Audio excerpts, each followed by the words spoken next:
You back again after the tea and coffee break. I hope you're all geared up for the next session now. The next session, scaling up a marketplace and transforming an industry. This session will involve discussions on building businesses for growth and sustainability, understanding the challenges before stepping into the global marketplace. This session will also highlight the adaptability and sustainability in the changing environment. To begin with, let me first request Mr. Rajiv Srivastava, co-founder and CEO Urban Ladder, to chair this session. I would request you to please give him an applause. Mr. Srivastava co-founded Urban Ladder with Ashish Goyal in 2012 with the vision of making 1 million Indian homes beautiful. Today, Urban Ladder is India's leading online furniture and home decor destination and a preferred choice for shoppers looking for a world-class designs and exceptional customer services. Joining us next is Ms. Amrita Batakur, General Counsel of Summer Capital India Advisors. Amrita has contributed articles in leading publications including Asia Law, Euromoney, and Law Business Research.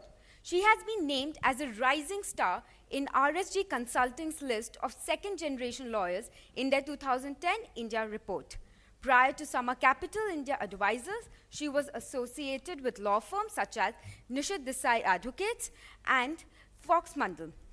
The next panelist is Mr. Manish Kumar, founder and CEO, Mandi. For about 12 years, Manish worked in companies like Citigroup, HSBC, and Capital One in different verticals of risk management, marketing, CRM, and finance while managing multi-billion-dollar portfolios. Mandi is India's first and only marketplace for bill discounting. Next, joining us for the panel is Mr. Manoj Kumar, Managing Partner, Hammurabi and Solomon, an alumni of the Harvard Business School Executive Education and the National Law School of India University. Mr. Kumar has expanded and led the transformation of the firm's corporate legal practice over the last few decades. He is known for his immense expertise in providing cutting-edge solutions to often complex regulatory or legal issues faced by his client. Lastly, to join us on the panel is Mr. Shiju Radhakrishnan, founder and CEO, iTraveler.com. Mr. Radhakrishnan founded iTraveler.com in 2011, which is mobile-first marketplace for holiday discovery, planning, and booking. Thank you all. Now I would give it over to Rajiv to take the session forward. Thanks, Swati. I don't know whether to wish good morning or good afternoon. It's in that intermediate time, and it's probably second worst time to have a session. The one being after lunch, I think it's probably the worst time. So let's get some activity going before we get started here. We have a fantastic set of panelists. Thanks for this opportunity.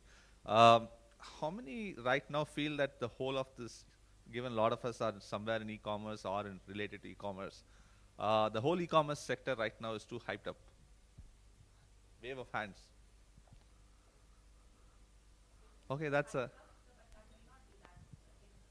Okay, so though the number of hands that went up, thankfully, was very little. Okay, that's the first question. Second question, how many of you think that the way companies are getting built today, they will actually stand the test of time? Okay, you have to raise your hands for something. You know, either it's too hyped up or they're building for the long term. Okay, fine. The last question. More, okay, let's go with his question.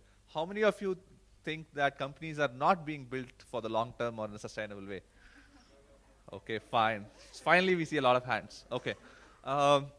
Let's see if the panel can at least make you think that maybe it's a bit different. And, you know, before getting started, you know, just was thinking, there used to be these jokes 10 years back around an American, British, Russian, and an Indian. And today, I think you can create a lot of jokes with an entrepreneur, a legal person, and a capitalist. I think that's going to be the new age of jokes, given the number of startups that are, you know, coming up.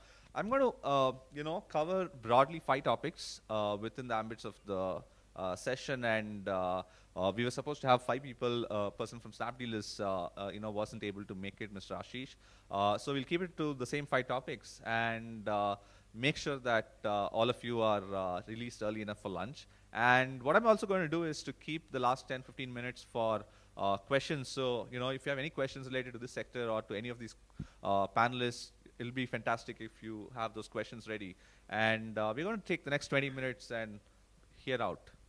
I'm going to start with the lady in the panel. And, it's obviously, you've been, in Sama Capital or worked with Sama Capital for quite some time. And you've probably seen the way the venture and the investing has happened in India over the last many years. I have one question which is very related to the field, and one question which is slightly different given you're a legal person in a venture, in an investor. My first question is, how has all of this moved? What do you see are the changes that have happened in the last 4 years, specifically in the last 4 years compared to earlier, and what do you foresee is going to happen in the next 2 years from an investing perspective? And my second question is, as an investor, what do you see in your founders? Thanks, Rajiv. Hello, everybody. So, changes. Okay, so Sama Capital has been in this field since 2006, when there weren't too many of these private equity and venture capital players in India. So yes, we have gone through all these cycles of ups and downs when there's been a lot of money out there, not too many great ideas. Now we have reached a stage where, the number of term sheets we see, the number of ideas that come to us, it's amazing. And one idea better than the other. Founders are much younger. We don't really go by that gray hair thing anymore, Founders are growing younger by the day and, very excited, a lot of passion. So valuations, I think, will undergo a correction probably, because suddenly there's a lot of money out there, and we are seeing valuations which we as an early stage investor at least, we don't think it's sustainable, and we do end up saying no to a lot of these investments because of the valuation, which we think is not appropriate. Now, coming to our next question on what do we see in founders. Now, our topic is building great businesses, and I think the first and foremost factor which goes to build a great business is the team, the founder and his team. And at Sama Capital, we have always been people investors. We have invested in the founder and his team. There are, of course, the other factors like scalability, a large market, great idea, but ultimately it comes down to the founder. We like to partner with great teams.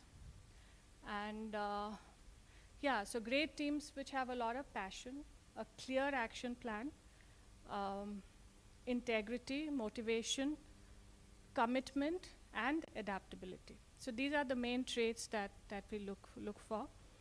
And just to give an example, just to emphasize on this, on the importance of the founder and his team, if you look at our portfolio, there are quite a few companies where when we made the decision to invest, there was nothing. There was just the founder, his team, and his idea. But his passion and his belief in his idea was so contagious that he got us excited as well. And we made the investment decision at a stage where there wasn't even a company to invest in. And all that came later. So that's how important the founding team is for us. And passion I talked about. Adaptability is again very important, because given the circumstance, the Indian regulations, for instance, we have a company in our portfolio, operated for 3-4 years, and then suddenly faced this big, huge regulatory hurdle.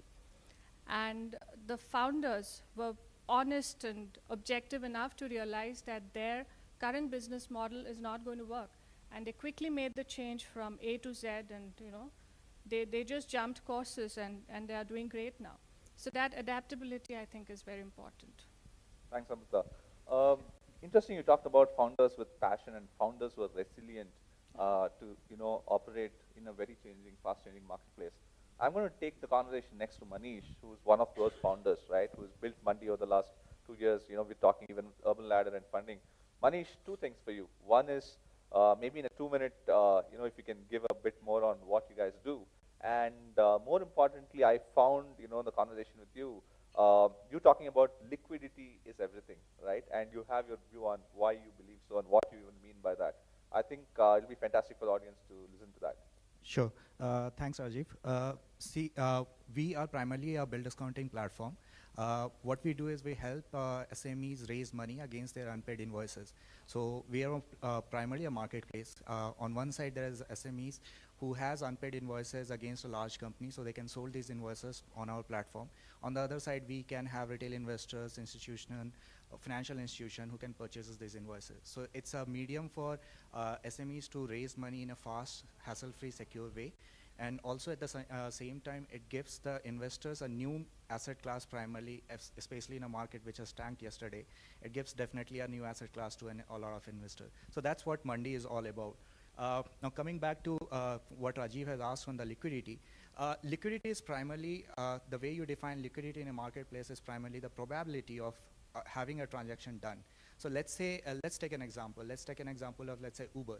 Now, if you go to Uber and if you are, let's say, 50% sure that I will get a cab and 50% that I may not get a cab, slowly, gradually, you will never go to Uber. Similarly, it happens to the other side, right? As a cab driver, if I go to Uber and I know that I will not going to get any passenger, then I will never go and basically register with Uber. So what it means is that if you have enough, marketplace is primarily a place where there are two things who are merging or doing a transaction. Now let's say there is one side is a driver, other side is a passenger. Now both of the side is as very high probability saying that I may not going to get the other side on this platform. Then they may not go into that platform ever. There might be n number of platforms like Uber and Ola, but primarily only Uber and Ola is primarily which is sitting on all of your phones, and it's not the other platforms. The reason is primarily liquidity. You don't think that you are going to get a cab with something else. It's the same thing happens with any other marketplace. Whenever you go to a marketplace, the first and foremost things you look for is, am I going to get my deal done here? Am I going to get a transaction done here? So in a marketplace, the foremost things which I personally think is very important is liquidity.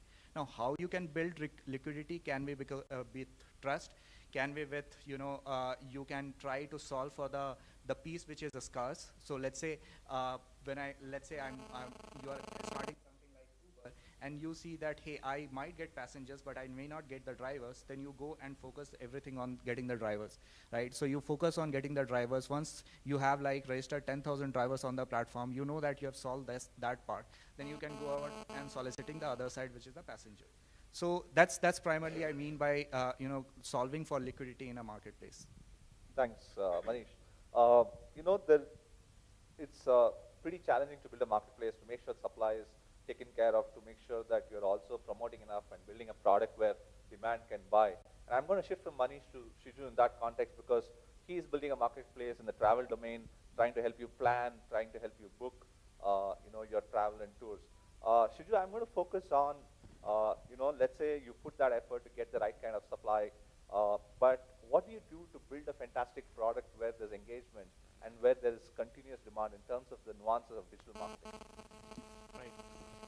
So thanks again for this opportunity to be here. Yeah. So just to give a heads up on what iTraveler does, as a startup, we are a marketplace for holidays where we have the users coming, creating their trips. They kind of do a discovery of the destinations they want to stay. They kind of figure out where they want to stay in a hotel, or a boutique stay. They kind of do the discovery of the transfers, what they want to do, or the flights they want to add into the trip, and they kind of do a bundling of the entire thing and then buy it online. At the back end, we have a host of suppliers, which actually forms a marketplace, and they run on our backend platform called iTraveler Pro, which does the fulfillment part of it, plus aggregation of content.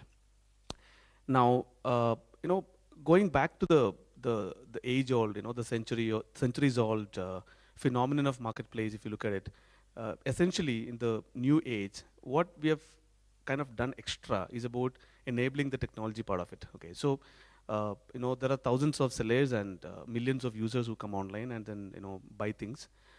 That way, the technology is one piece which kind of, given the flavor of scale compared to the old generation marketplaces that we had. But then, I think in our case, in our experience of building iTraveler as a marketplace, the most amazingly, I would say beautiful two phenomenon that we have seen happening. One, similar to the other marketplaces, the defragmentation of the entire, supply base. So you go as a user and you see fragments of, sellers. But then, when you come to a digital marketplace, you kind of see a panorama of things on screen, and the entire thing is actually collated together. And users are a lot more powerful to decide things on their behalf. Number two is a prospect of, discovering things. So the discovery of prices, discovery of the right kind of content, discovery of the right kind of services, what actually they were looking at and things like that. So these two things are the amazing phenomena that we have seen in iTraveler when we started building the platform and then started scaling it.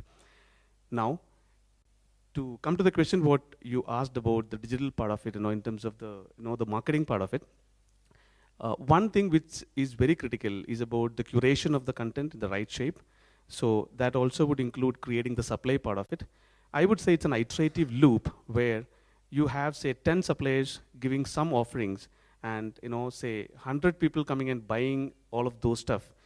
Connecting to what Manish was mentioning about the liquidity part of it, you have to keep iterating the process in such a way that I would always believe in having a little extra demand on the right-hand side and map the supply to that, because that will actually give us the advantage of, the price discovery in the right format.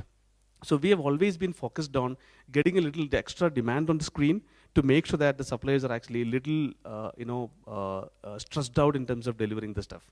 And that always made sure that, the prices are actually on the lower side, and that enables the right kind of, the users to come online again and then kind of buy it online. So that kind of builds a loop. So in, say, 10 months time, we have been able to see something like, 12 times growth in terms of the traction, I would say the purchase part of it. And that's what I think, we have been focused on. Thanks, Shiju. It's interesting, we talked about two marketplaces, and I want to do a bit of a digression to talk about Urban Ladder here, because we are a marketplace, but in a very, very different sense of the word, right? We are very highly curated. We're building a brand, and for those that don't know about Urban Ladder, we, as Swati said, we are trying to build millions of Indian homes to be beautiful homes. For that, we have huge focus on three areas. One, we are a product brand. We flout the rules of a regular marketplace here, where a marketplace tries to get supply and all kinds of supply. We are very, very curated in terms of the product that we put. We actually design literally every single product that you see on the side, because that has to go towards our vision of making the home beautiful. And there, getting the kind of supply and getting the kind of manufacturing quality that we actually aspire for has been a pretty big challenge in India. And we work globally with suppliers in China, Indonesia, Poland, and across the board. But one thing we have seen is just getting that kind of a very highly curated, focused supply on products has been a mighty challenge, right?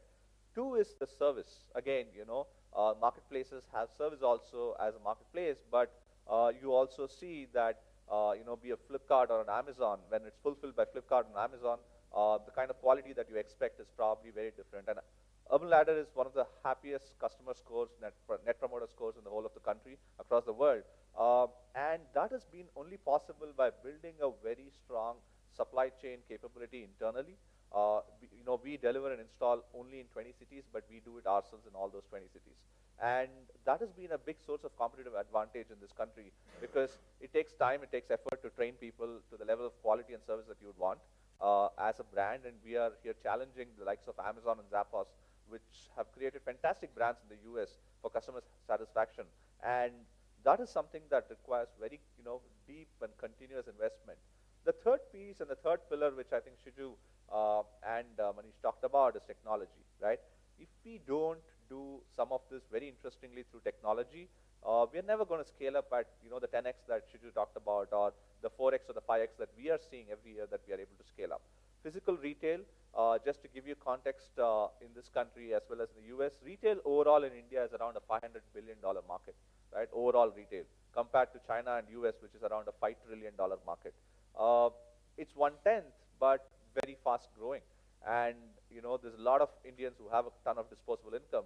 And what is also happening is, just yesterday or today, I was seeing a report, Morgan Stanley report, I believe, where given the current growth rates, they are predicting that in around the next 5 years, the Indian retail industry is going to become around $800 billion, and online would actually be around $100 billion.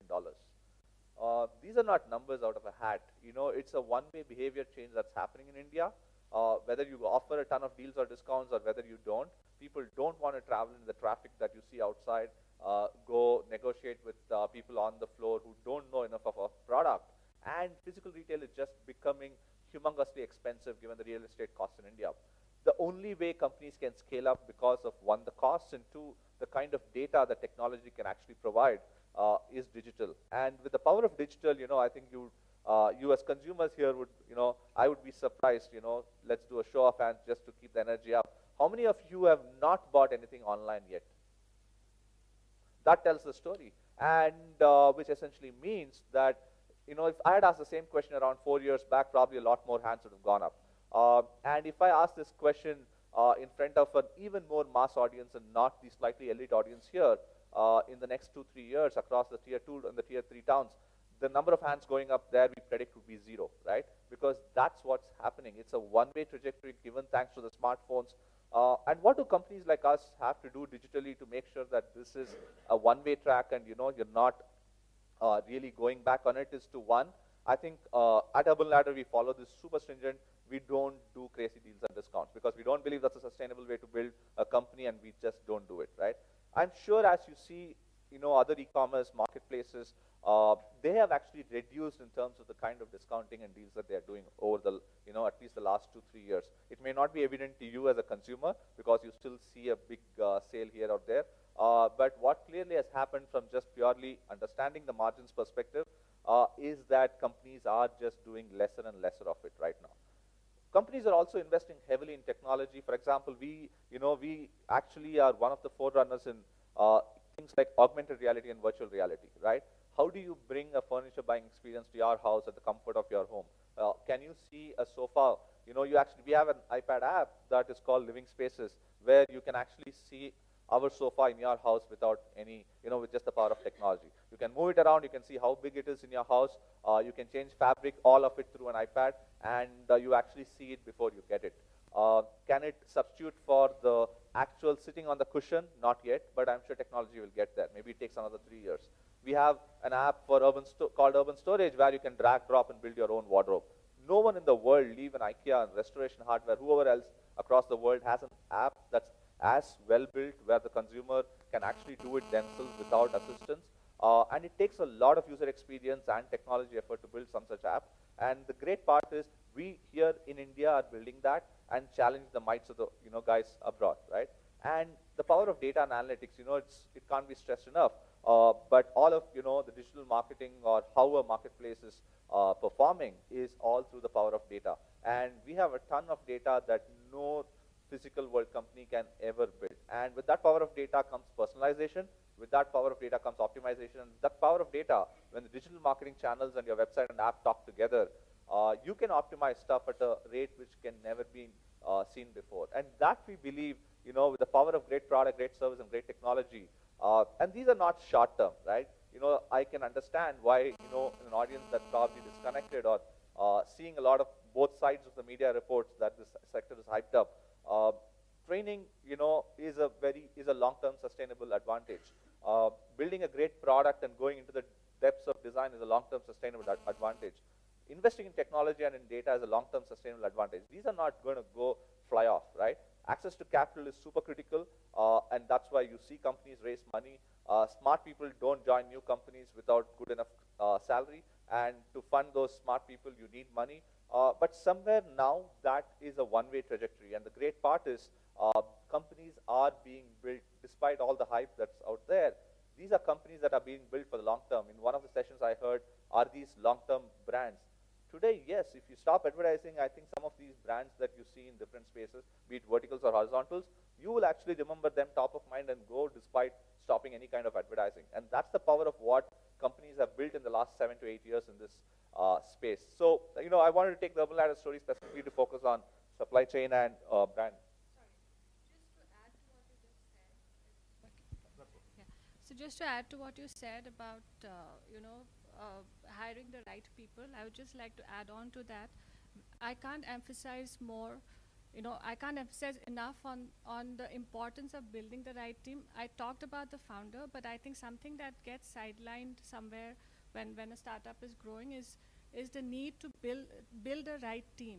Like you are talking about developing these technologies, etc.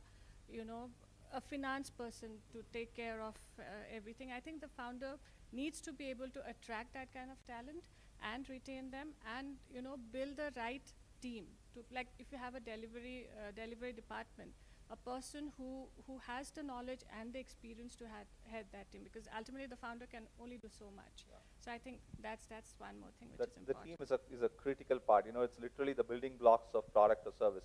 My last topic for today is, goes to Manoj in terms of, as a company that's operating in the legal space, he has seen different companies right from some of the biggest behemoths in e-commerce. How has he seen the scale-up happen, and what do you think regulatory or legal companies can actually do in this space to make sure that they partner the companies during this rapid scale-up phase? Yeah, so I think before coming to that, there's a very important aspect I wanted to mention, since what I've heard of the last two sessions on governance and oversight. Any startup, the unique part of startup companies is that they could be as diversified in sectors. So it's very common as a platform to identify them as a startup, but then the moment they start growing and the scaling up happens, it becomes a sector issue. And therefore, that is when the different departments, either of the state government or of the central government or of the municipal government or whoever has the power to regulate, steps in to do something about it. If we look back a little time ago, when Doordarshan was the only dominant medium of television or media, so to say, electronic media in India, and we started having the NDTVs stepping in step by step, I think in their time they were a startup in some sense. Why I'm taking that very clear example is the way they've grown, they've scaled up, they've come to age, at least from the Indian context, and how they have met with the challenges of governance and oversight, or the lack of governance, so to say, in such a sustained way. Media today is not regulated even now, and the unique shape up that they were able to do was on setting up a completely self-regulation environment. The moment they became visible and stakeholder interest started coming up, issues concerning where Ministry of Information and Broadcasting or Home or whoever else saw certain things to be stopped or controlled or regulated, they created the self-regulation mechanism. They had a set of bylaws which was on ethical and self-practicing bylaws. And that is how they've been able to keep the government at bay for such a long time. And trust me, we are nowhere near regulating the media even now, apart from standalone judgments from the courts here and there, how they should be reporting, but from the business perspective, how they do the business of media, we don't have any regulation what to do. Whether on advertisement, what is the content going in, how they contract with the vendors, how they contract with other stakeholders, conflict of interest issues, mix up between the editor and the owner, and therefore impacting the way the media business is happening today. There are a complete host of issues which need an oversight. But as an industry, as an industry, they've been able to keep the government away, governance or government oversight away, completely by showing that they have a credible, how credible it is another matter, but they have a credible self-regulation process already in place, where they always have a retired Supreme Court judge chairing it, and therefore giving it a flavor of the kind of non-interference the industry requires. Now that could be one extreme, and I personally drafted a media regulation bill which is before the parliament, but from the industry perspective, that's a very clear roadmap of one of the strategies how you can keep interference or over-interference of the government at bay from the industry perspective. And so for startups, as diversified they are across the sectors, My take would be that we would definitely, it would be a huge benefit for this segment to have or start evolving think tank, thought leadership, already Bitika mentioned in the beginning, but what direction of thought leadership it should take is to, at the first step, have a certain best practices, which almost kind of pass off or look like something that is ethical or compliant when trying to keep the startup story on the right side of the law.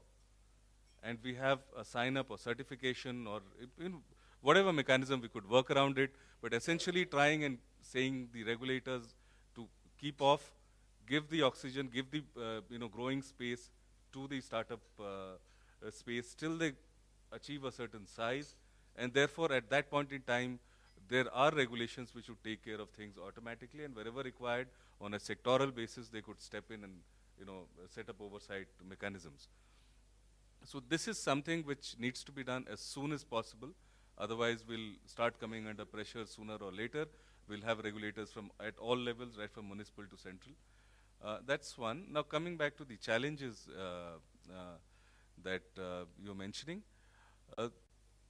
As a law firm, we have been a party to a lot of startup stories for a very long time. Rajinder mentioned about Airtel.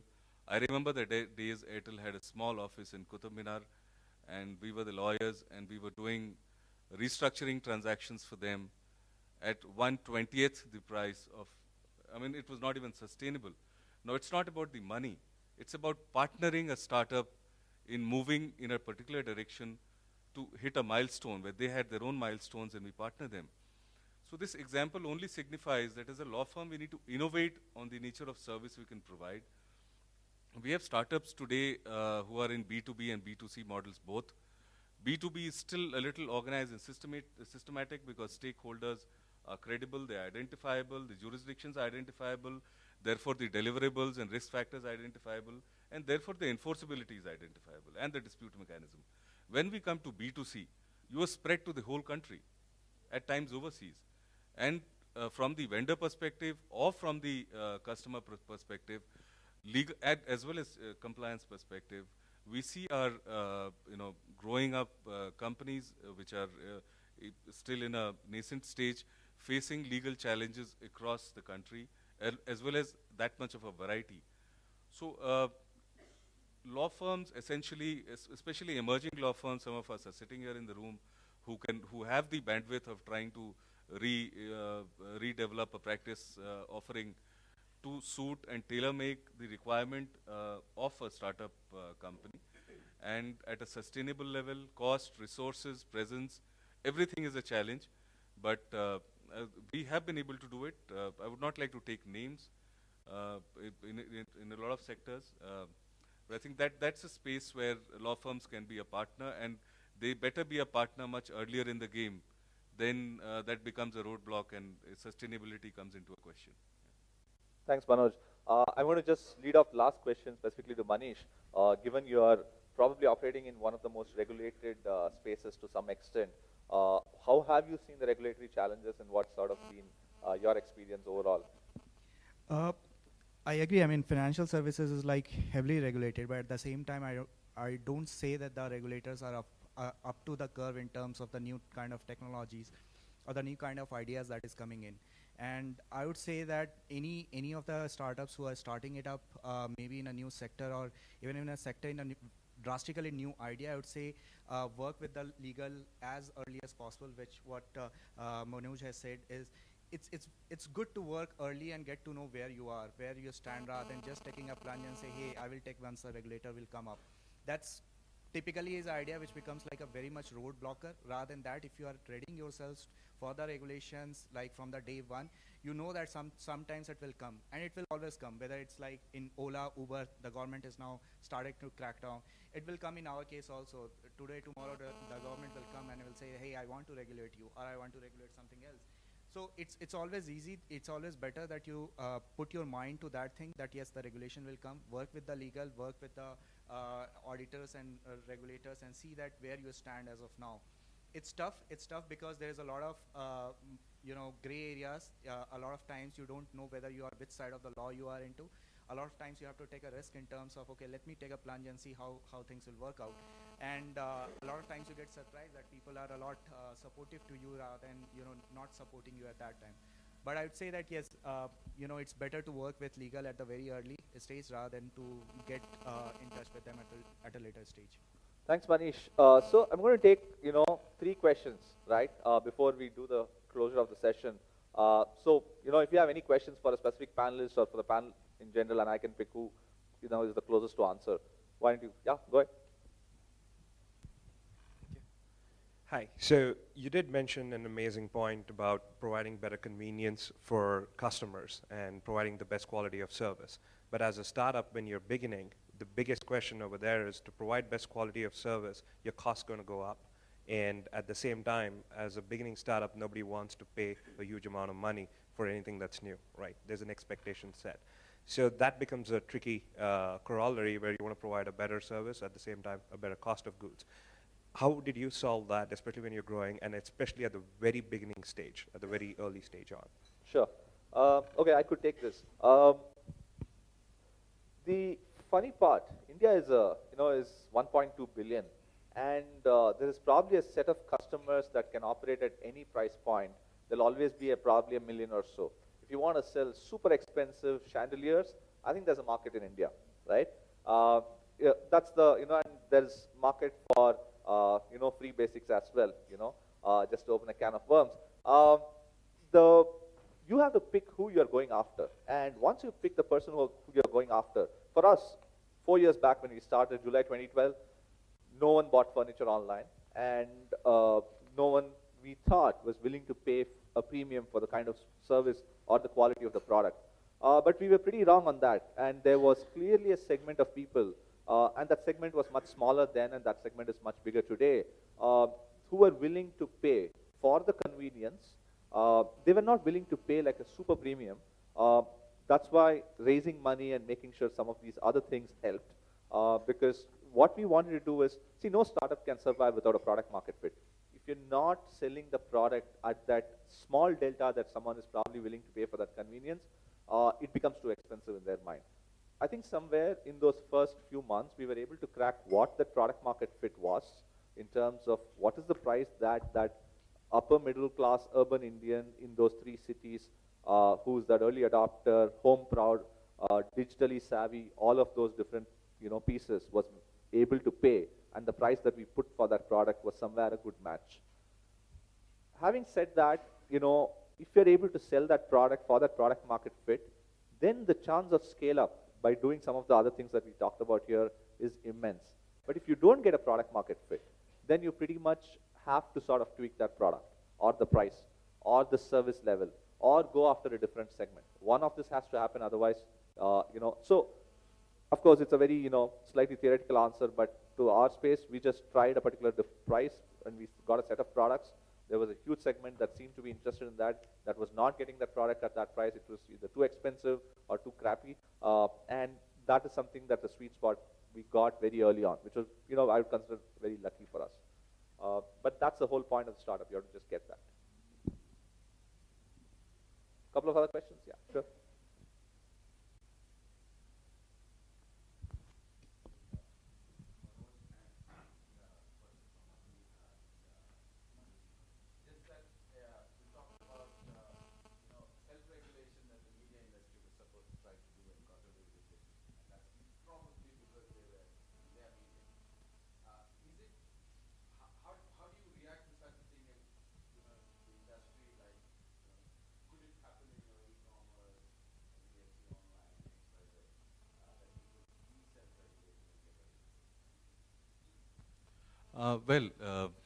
Yes, of course they are media. That cannot be ignored.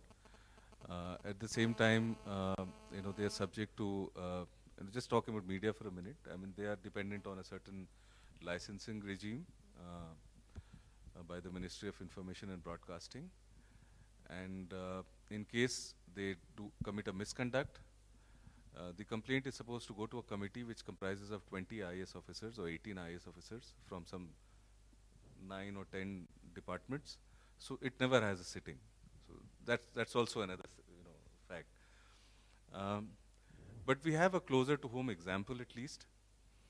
And the aspects that we're trying to talk about in terms of the regulation is the business of doing the media business, not the reporting part, where again there is a confusion about the right to information, etc. But the way they do business, the conflict of interest issues, the financial dealings that they get into, and everybody is supposed to have an oversight on it, right from the ED, from the FERA perspective, from our registrar of companies perspective, from anybody you look at, they're all supposed to be looking at it and regulating it, but they all look the other side. That is where the power of media comes in. But it's a closer to home example for a government, for a department or for a leadership which is not keen to interfere in any sector, but is doing so simply to address a larger audience. E-com is a classic example of that. It's a very calculated interference, where they don't want to let go, they don't want there to be sufficient clarity, but they have to keep the issue alive because they're addressing a certain audience in the country.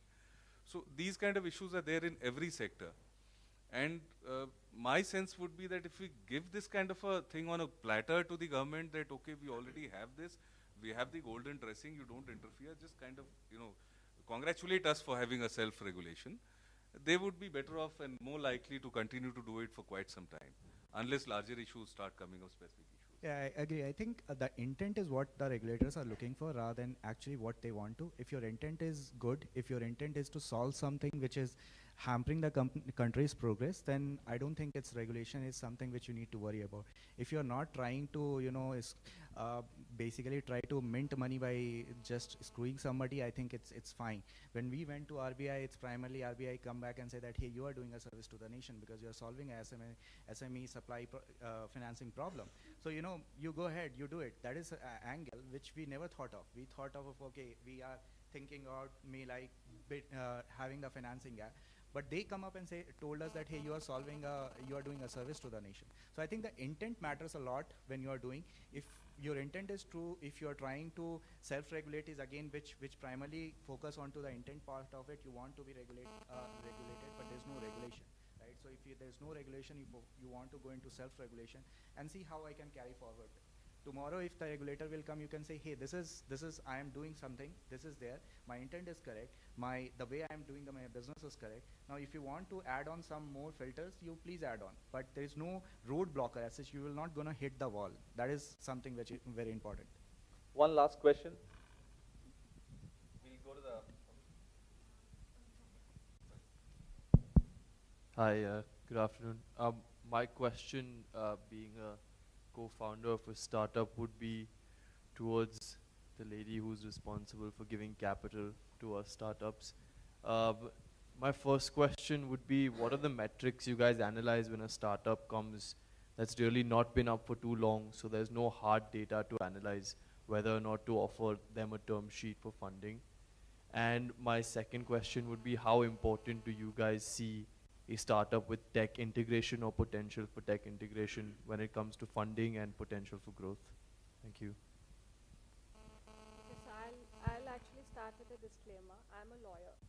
So, whatever knowledge I have is from being associated with Sama Capital for many years now. So, I'm not sure if I'll be able to address your query that well, but tech integration, I think, is definitely something that we look for. And sorry, what was your first question? Yeah, matrix, yeah. So, like I said again, we are very early stage investors. So, what you mentioned just now, there is no concrete data. There's nothing much concrete to rely on when we make the investment decision. So, almost like most of our investment decisions are driven by the founder. How passionate is he about his idea? Yes, he does not have concrete data, but does he have a clear plan on what he wants to achieve, how he wants to achieve it? I think that is the most important thing that we look for. But yeah, I mean, offline, I can always put you in touch with my investment team and take this forward. Yeah.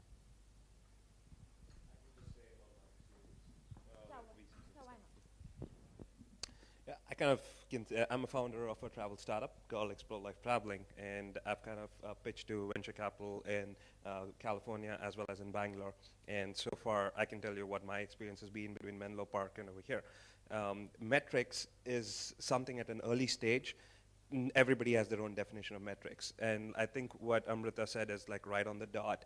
But at least my experience has been that's the idealistic view that I have seen. People like her are very few who say that they do invest in people. To a large extent, if you're at a seed stage, it's about your connections. How good your connection is to the people who are getting introduced. Because like everybody knows, there's nothing for them to bet on. It's just you. So if it is just you, then it depends who introduced you to them. Right, so it's purely on the people, and definitely there is something to it, but nobody is Nostradamus. Nobody has no way. You can take a great idea and tank it, or you can take a crappy idea and make it amazingly good. Airbnb and Ubers are best examples for that, right? So it becomes how good your connection is to a large extent. That's the honest opinion I have realized after quite some time now. Yeah, and just to add to that, I think it'll be just that one pitch meeting you have with the potential investor. So how you tell your story, I think it ultimately boils down to that. You have to sound, passionate enough. Your passion has to be contagious, I guess. So how do you tell your story? That's important. Somewhere it's also about, we've raised around 77.5 million capital over 4 rounds from some of the biggest investors. And somewhere it boils down to 3 big things. One is, are you playing in a market which is a big enough market? Because investors and venture investors want 10x return and 100x return. And if they don't feel that you're playing in a space which has that kind of a big market, then they would question that, because then their chance of getting that return, irrespective of the outcome of the company, is still very low. Second is the founder, and I think there's enough talk on just, and founder is not just about pedigree, but also have they shown any entrepreneurial passion in whatever they've done, irrespective of whether, in a company or outside, right? And even if you're, the average age of the founder seems to be decreasing over time, and at 37 and 38, we are, feeling old right now, but it's okay. But that's something that is certainly a big piece. And the third is your solution. How differentiated is your solution, and how tech integrated is your solution? Today, a company not having something tech strongly, you assume it's a lower chance than something that has tech strongly, right? And a co-founder helps, in terms of a complementary skill set on a co-founder. And these 3, sort of largely at a very meta level signify what investors are looking for. Connections help, the story helps, all of that, of course, help. The good part, and that's where sort of I want to wind down this session. If, ladies and gentlemen, if you have any questions, I think a bunch of us would be handling. Shiju, I'm going to wait.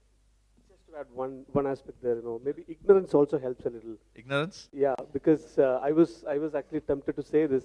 This entire gamut of regulations that we have, at the age of 22, when you start something, if you are, getting to the Bible of legal books and all that, and start reading the legal aspects of starting something like, say, what Manish does, and then think about starting it, probably you might not start. So the good thing is that you really don't have a clue what exactly is in your future. You kind of start doing something.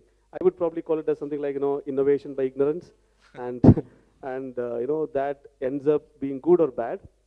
But to the extent that we don't break the laws, we don't go to jail, I think we should, think about innovation and then solve the problem as it goes. Maybe it's a little immature, but maybe I learn it other way around when I reach 50. But right now, I think that's the way to go. Is what I feel. Yeah.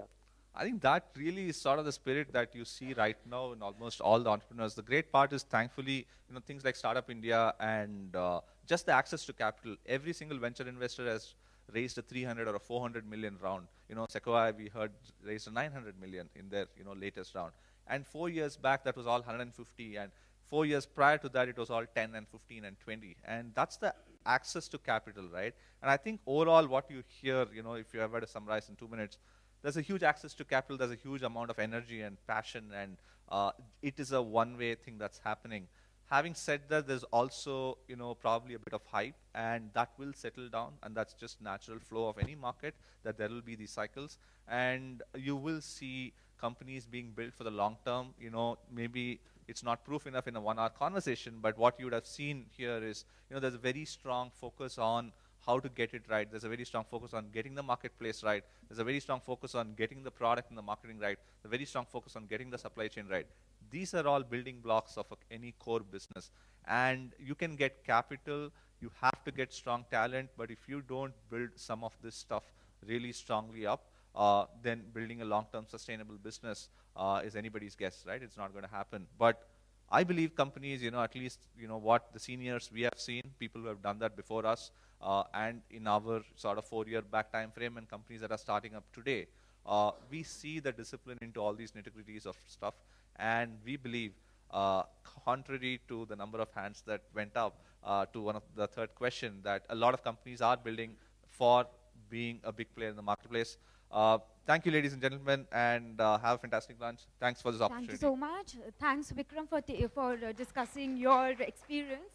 Thanks, panel, for throwing light on the initial years of the startups and how to innovate and use technology to sustain themselves so that the startup does not fizzle out. Now, I would request Ms. Anand to present them the mementos. For Mr. Manish Kumar.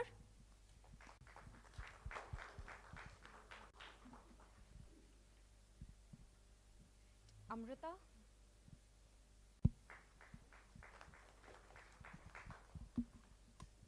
Rajiv. In fact, I'm quite intrigued of using that app that you mentioned. Mr. Kumar.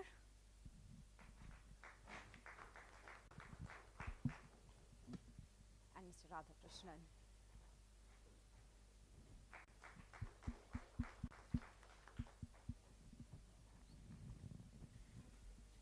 Why don't you join me?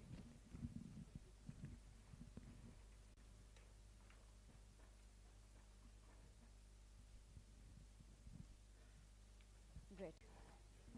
Thank you, panel. Now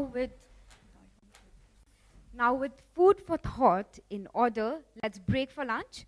We'll start with our next session by around 2 o'clock. And I want to say is that please do come back after lunch, because the next session is the most interesting session.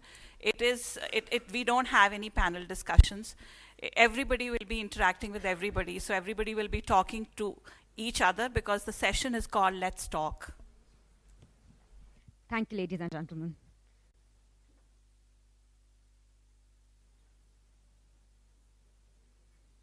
And everybody who's outside, finish their lunch, please come inside.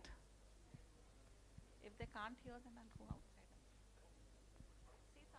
We are back from lunch. Let's kickstart our next session. Our next session, titled Let's Talk, is primarily a Q&A session wherein I would urge the audience to raise their issues, their concerns, the challenges that they face to the panel of experts. The session will be conducted in a form of question and answer with eminent experts sharing their views on key issues. Please join me in welcoming Mr. Rashi Dheer, Senior Partner, DMD Advocates. He would be leading our panel of experts. Welcome, sir.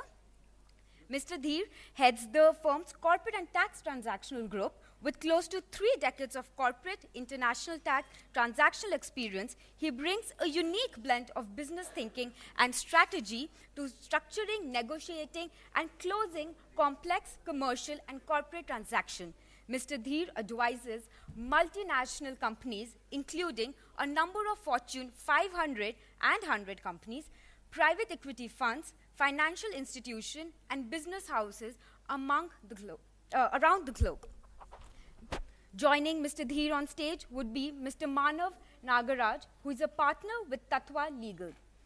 Manav practices in various areas related to corporate investment and general corporate law.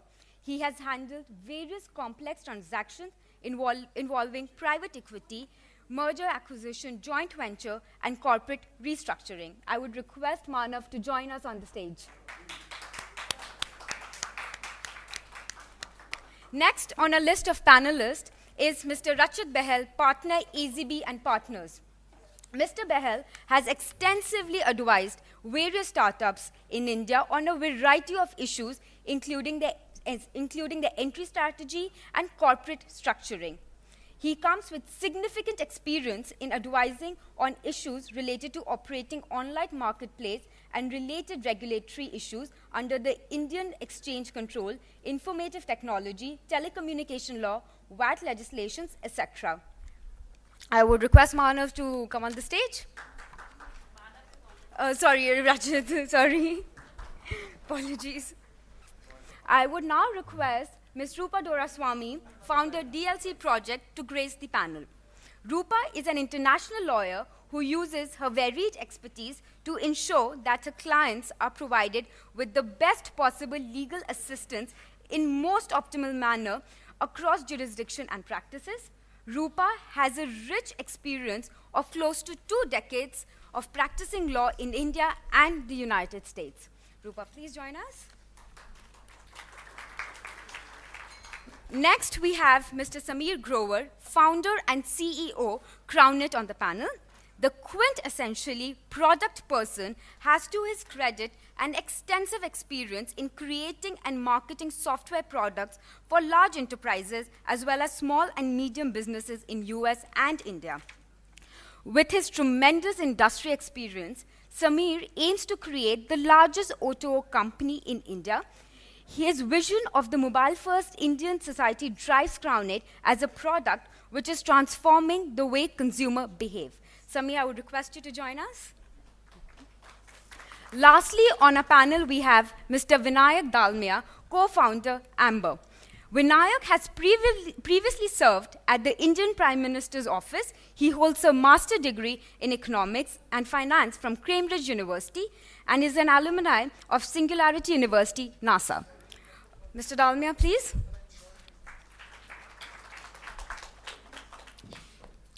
Now that we have the panel intact, let's get the ball rolling. Let's talk. Let's talk. So thank you for being here. I think this is a new format, as Bitika had mentioned earlier, and this is all about participation. But because I have been sort of a backbencher and know that initially people are shy to talk, what we're going to do is we have created a structure with the goal of exciting you about the topics so that you can actually talk about it. So I'm going to very quickly introduce the topic, and then the format is going to be that we will hear, and I think I've heard some complaints about, there are too many lawyers in the room. So what we're going to do is we're going to pretend to be human beings. Lawyers are not human beings, as you know. We are superhuman beings. So we're going to pretend that, and hopefully you can give us a feedback at the end of it as to how we did. But among us, we have 2 entrepreneurs, real entrepreneurs, and you can see from their dress code and you can see from our dress code as to who's the entrepreneur here. But let me just give you sort of, what my thoughts are and kick this off. Startup is not really just a transient, fashionable trend that we are witnessing today. I think it is a very powerful transformative revolution, and probably more powerful than what we have probably read about or may have witnessed. Much more powerful than the Industrial Revolution, the Agricultural Revolution, and even the Technology Revolution. I am actually privileged to not just witness it, but also to participate in it. I have, being an entrepreneur who's created 3 different ventures, I treat my current situation of a law firm with a desire to create it as a global law firm out of India to be a venture that I would like to succeed in. I am a big believer in the power of startups. I think startups are bound to win because there are certain fundamental philosophies and principles that embody this whole transformative revolution. The 2 big ones that I can identify is, spirituality, religion, wisdom, and whatnot has been always propounding these, but today we can actually see the manifestation of this into the startup world. One, that individual is the most powerful element on the face of earth. It is you who has the power to transform the world. And that actually is getting proven not just by the entrepreneurs themselves, but the businesses they are getting into in terms of the consumers becoming more powerful, the decision-making becoming much more individualized. The other beautiful part of this is that as much as you are powerful, all of your power is actually being used in a selfless manner. And I say that because, although the religious beliefs and philosophies have all been propounding that we should do good for humanity, good do for societies, today you see all of these startups are trying to solve problems in everyone's life to make your lifestyle much more easy, much better, and to find ways in which you can actually become an economically profitable center. So with these elements being there, my sense is that we are actually at just the beginning of the revolution that we are all participating, and we should all feel very privileged about it. With that, what I'd like to do is that we would like to find this whole Let's Talk session to be a way by which we want to have all of you contribute in. There is no, we have, all of us have our own experiences and specialities. I won't call ourselves experts. It happens to be that, we have had some good experiences in a certain field and we can speak to it from our heart. And that's what we are going to endeavor to do. But it wouldn't be exciting if we don't hear that from you. And so I have actually asked Bitika that, if people could just pass on the mics, and please feel free to interrupt us. The goal here is not to have a one-way communication. In that case, I think 1.5 hours is going to be a long session for all of us. But with that, what I'd like to do is that I would love to actually hear from the true entrepreneurs, not that we are not, true entrepreneurs, what their journey has been, and would then like to pick up from them what are their key challenges. And I would like to then invite our panel to talk about that, but at the same time invite you to discuss your challenges, your issues, so that we can have a debate. So, Vinayak, as I said to you, your name Amber, I thought it was something that excited people. Amber is a flame, but now I understand it's ambulance and ER combined together, and it's a beautifully thought name, so it's a good start. Would love to hear what your journey has been and what your challenges have been. Sure, thank you. Thank you for having me here. As far as the journey goes, I think I can start with my personal journey, how I got here, and also the journey of the company, which is also rather young, however. So I finished college in England and in the US, and I came back rather starry-eyed about India and the possibilities in 2009. And I, because I was sort of naive, I started working in the government in policy first. And that was a very interesting experience for a variety of reasons, good and bad, obviously. After which I moved to venture capital, which was, again, just a dramatically different turn from working in policy. Although I worked in technology policy, but that's very different from actually looking at companies and investing in them, private companies. So I did venture capital then, and after which, what happened is, what I didn't really plan for is that I got exposed to technology or thinking about technology in multiple fronts. First, as a policymaker, secondly, as an investor. And it allowed me to think about technology in multiple ways, and obviously sort of started to train me to see opportunities. Deep down, I always knew I wanted to try and start something of my own. And then after my sort of experience as a venture capital, I left that to start something in healthcare. It was as broad and as vague as that can be. Can I use technology to do healthcare? And I started with a idea which doesn't even, we started with a idea. I met now, who's my co-founder, who's actually pretty well-renowned doctor himself, just to do brainstorming. And over coffee, I said, look, what if we build a global network of doctors who can do basically document exchange and Skype, sort of think of it like FaceTiming with doctors. Now that could be doctor to doctor, or that could be patient to doctor, and build a global network. Because I've personally experienced with my grandmother and my sort of elders in the family where second opinion really matters. And if you have access and you have privilege, you can take second opinion, but if you don't, it's a struggle. Anyway, that was the first idea, but long short, we actually dug deep in the market and we realized that sitting in India, it would be a very hard thing to do, to build a product of that nature if you want to build a global sort of doctor network. So we kept continuing to brainstorm, and then we came up with what's now called Amber, and we started looking at various pieces of the healthcare delivery within the hospital, and we saw obviously a lot of spaces which were open, and the emergency care, which is the emergency room and the ambulance particularly, were there was a lot to be done. I read a very interesting article the other day about a startup in the US which is doing really well in the insurance space, and the founder said something which I almost instantly related to, and he said, when you're entering a new market which is totally broken, your biggest competitor is the Excel spreadsheet. So when we entered hospital emergency rooms and the sort of hotline command centers, and I won't name any hospitals, but some of the nicer ones as well, they were managing it on a piece of paper and Excel, which to me was nothing short of insane. And that's how I started sort of the journey. Obviously, it's one thing I will like to say is that it looks a little bit more glamorous from the outside, as most things do. And once you get inside the journey, it's a lot of hard work. It's a lot of heartache. You question your own ability very, very often. You're almost always just on the brink of failure, and then somehow you manage to pivot and survive. And that journey continues for a while till you find your steady state. And sometimes you don't even find that steady state, and you have to shut shop. So I don't want to be sort of a pessimistic person. I'm not, because I'm still doing it.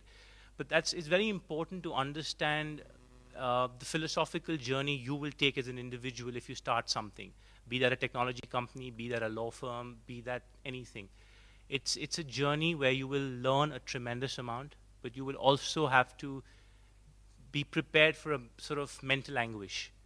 But the final product, whether God willing, your company succeeds, but the final product of you as an individual is just that is well worth the journey. If I look back at all my experiences, I would rate this as my best experience, almost agnostic to the end outcome of success or failure, is what it's done to me as an individual and how it's shaped me on how I look at opportunities, how I'm able to tackle problems, not just professionally, but even outside of work. I will just say that, and then obviously I'm happy to sort of try and answer more of the non-legal, slightly more mushy philosophical questions that you may want to ask sort of entrepreneurs and founders. Yeah, that was great. One of the things that I can relate to what you talked about, Vinayak, is the journey itself, right? And I want to make this point, which I'm sure some of the panel members would like to pick up, that oftentimes I think when we look at entrepreneurship, we tend to get glamorized, just like we get glamorized by Bollywood. We look at actors and singers and we feel, this is what you want to do. We look at successful entrepreneurs, but as Vinayak was saying, one of the things that you have to realize is what really motivates you. And I think I've often debated, and I'd love to hear, Samir, from you, whether becoming an entrepreneur right out of school versus becoming an entrepreneur after going through the regular corporate ladder, just as Vinayak did. He actually went, he segued into government and then came back into money-making machine, which is venture capital. I would love to get your perspective on how, what do you think is the right thing to do? Yeah. So, today actually very interesting बात है. आज ही article छपा है मेरे interview के साथ जिसमें tagline है, the biggest mistake of my life was that I did not start up as an entrepreneur right after college. It's very interesting, and that is true, really. At the time when I actually graduated in 1998, okay, 2 people from the entire batch became entrepreneurs. One of them was Vishesh C Sharma. Yeah, so, and all of us was like Tata Consultancy and L&T and, we want to go for the job and, everything. Luckily, I actually moved to US and worked for a startup and then moved back to India, worked for a couple of other startups. I got exposure to startup. I got exposure to venture capitalists. I got exposure to, okay, this is how companies are made. I think my take on it would be that into today, anybody can be an entrepreneur. And that's the great thing about Indian society now. Capital is available, safety net is available. क्या हो गया 6 महीने काम करके company नहीं चलेगी तो यार जॉब तो मिल ही जाएगी. There is that type of attitude and safety net available. Parents are not pushing or pursuing their kids to actually say, you know what, नई job ज़रूरी है, क्या बात कर रहे हो. Kids are actually, when I say kids, I mean to say people who are just graduating from college and actually have that choice, and I'm admiring that choice. We did not have it back, 15, 20 years ago. When I graduated, we just had one choice, 10,000 rupees ki naukri karo. That's it. But that's my very quick answer to what you said. But generally on the journey side, I would say that this has been, the last few years as an entrepreneur has been the best journey of my life. Learned a lot. Every time it was like, बस 3 महीने और किसी तरह जिंदा रह जाऊं. बस 3 महीने और. I know. बस ये एक इन्वेस्टमेंट आ जाए बस किसी तरह. एक बार तो ऐसा भी हुआ है कि 30 जनवरी को इन्वेस्टर के ऑफिस में जाके बैठ गया, बोलूँगा मैं यहाँ से जाऊँगा नहीं जब तक तू चेक नहीं देगा क्योंकि कल सैलरी जानी है और मेरे पास सैलरी देने के लिए पैसे नहीं है. Those type of things we've done and seen. We've grown immensely, 18 months of journey in this company called Crownit. Just for those of you who don't know, Crownit is India's largest offline deals company, which is an app-only company. We have over 15,000 local places, which includes restaurants, salons, spas, weekend getaways, special experiences, lifestyle type of places, retail, apparel, where you get the best deals. Just to give you an example, in Bangalore itself, in 4,000 restaurants, you'll get a great deal. Download the app. It's called Crownit. It's on Play Store and as well as iPhone and Windows. So please do that. It's been 18 months. We did this journey. We have over 500,000 users across India. This journey has been amazing. We are one of the only apps which is gamified and personalized. We took a plunge of not copying anybody. We did a lot of innovation, which meant that we made a lot of mistakes. We did things which were borderline illegal. And I'm actually honored to be here because a lot of... Careful with that. No, I said borderline because I know. A lot of, help from lawyers and legal firms helped us stay away from, doing something illegal. And hopefully I'll talk more about it once we meet and share more of what fun stuff we went through. So that's great. I guess in the audience, I just want to see by show of hands who are really entrepreneurs. You don't have to be an entrepreneur, but you may feel like an entrepreneur. So it would be great to actually get some, more stories about entrepreneurship and your experiences here. So yeah, I mean, I'm reminded by my lawyer friend that we should also talk about startup law firms. So as I said, we're going to be entrepreneurs here. We are each person. Can we get a mic to Vikram?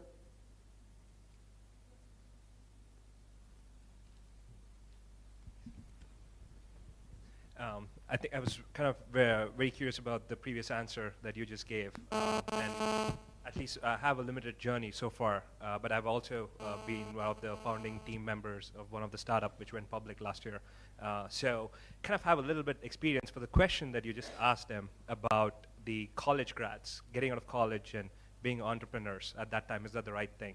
Kind of had a little bit about that if you want to. Yeah, I'd love to hear your views on it. Okay, so I think the bottom line, what's happening today of making entrepreneurship a heroic thing and stuff, is actually a very good thing. But the part that I think, what I see that is missing with entrepreneurs is they have no idea what it is. What is the personality you need? What kind of a person you should be to get into entrepreneurship, especially founders, right? That is the part that nobody's addressing. And which is why they have no idea what they're getting themselves into. So I don't think it's a question of whether is it the right time after graduating or after 5 years of work or 10 years, because there's never going to be a magic number. But what I think is, do you understand yourself? Do you understand your personality? Do you have what it takes to kind of go and do what it takes? Like what you were talking about, the hustle. We miss a lot of hustlers. People don't realize startup in the beginning is hustling around. That's why you don't need Harvard education or MIT education. You can find hustlers in India from any common place, and they've opened businesses at the point. But that personality, people have no idea that's what it needs. They think it's a glamorous, you're going to sit and talk to CEOs and management guys and stuff. They don't realize founders actually sweep their house and go to the dirt when it is required and get shit done, right? There's got to be a high quotient of we will get crap done irrespective of what is going to hit us. So these personality traits and what it takes for the people, that part is missing. I think the personality is not coming out. Like people are not talking about what you have to have. I think it's a very good point. I'd like to take a crack at this. Yeah, a Harvard degree need not help. A Harvard dropout really does help, however. On a more serious note, I think, the personality question is a very important one, whether you are built to do this almost. But there where I will disagree with you is I think it's a question of nature versus nurture. So maybe you're not originally so think of yourself as a product as well. You're iterating over time, and right, that's life. So think of your version 1 as maybe somebody who does not have what it takes to be a traditional founder.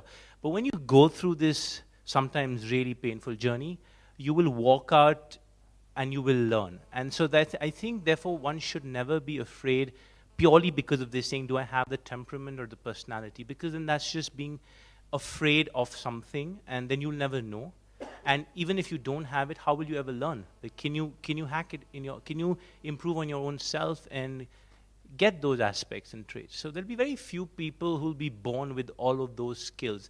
I mean, look, I don't know I don't know the Silicon Valley greats personally, but I can pretty confidently tell you they were just really bright, dorky kids with some good idea and a bunch of codes. And then they eventually became, CEOs and sort of darlings of the telecom world, and, free basics notwithstanding, they're still quite celebrated. But they were not always like this.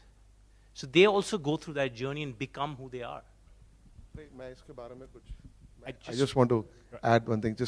I just want to say one thing. The biggest threat means हमारी सबसे ज़्यादा हिंदी में थोड़ा प्यार से बोलता हूँ. हमको जिससे ज़्यादा डर जिससे लगता है ना, वो बताओ किससे लगता है? Bunch of college kids figuring out a better way of doing crown it. I'm really honest. Like जान निकली रहती है यार. मतलब यार पता नहीं कौन मतलब कि हमारे को अभी ब्रेक करेगा. And I'm telling you, कच्चे घड़े होते हैं बच्चे. Okay, when I say bache, it's like 5-year-old, 10-year-olds, they'll come and ask like very curious questions and say, why can't we just do it this way? And the same thing happens all the way till college.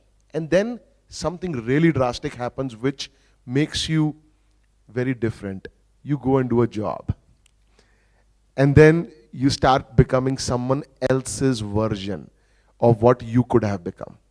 Now the kids right after college they are very, very, very energetic. There is no fear, fearless and bilkul courageous hai, and they don't mind doing things which would go even borderline illegal, and we wouldn't even understand. Okay, ye kya kar diya inhone yaar? Well, and then sorry, second time I know that. And ye kya kar diya yaar? Kar diya. अब चला दिया, उसके पीछे क्या हो गया? अरे ये growth hack यहाँ चल गया, and now all of a sudden they got a few $1 million investment. Now like, oh God, then now you know what? Then the VC will take care of nurturing him. Don't worry, because they got the right kid who can actually get at a roller coaster, put it on turbo fuel, put it on nitrogen, get it on moon. Just to add one part to that was what you basically said. Yeah. Was all the traits that you just said is a personality trait. Taking risk, ability to take risk, ability to withstand, all of that. That is the part, those are the only ones who survive at the end, right? So what happens is many people don't realize that, okay, these are the personality traits I need. So there's a lot of startups which come on board, and 1 month, 2 months, they realize, holy shit, this is like a whole other crazy game. And at the point they go, which kind of gets a lot of bad name for all these startups, because there's 80% of them had no clue even starting what it was. Yeah, but you know what you're going to do is, I do go through that. I'm a type of personality who can never ever be an entrepreneur. Seriously, 15 साल corporate में काम किया है. Okay, then now startup app only, and India mein jaake, what are you thinking? Kara jaake. But what I did was very interesting. I created a network of mentors who actually I went on and उनको बहुत तंग किया हर हफ्ते जाके कि ये हो रहा है क्या करना चाहिए, ऐसा करो ऐसा कर लो. And some of them were legal, some of them were financial, some of them were friends who were entrepreneurs, other entrepreneurs. They went through the same journey. यार, nobody is born fearless यार. हमने ये नहीं कहेंगे fearless है. Yes, there is, डर तो सबको लगता है. There is everybody who's fearing. Yes, there is going to be some decisions you have to make. You have to know what is your decision making pattern and you choose. Till now you have chosen the safer path. You might choose a slightly lesser safer path, but we can have an offline conversation that I'm going to talk about it. So, I think it was interesting to hear you guys, but I've got three really, they are lawyers, but believe me, they're entrepreneurs. And I have to tell you that when we talk about personality types, and I'm pausing here because I wanted to hear some laugh on that. But when you talk about personality types of lawyers, you talk about risk, they are the other side of risk. It is completely averse.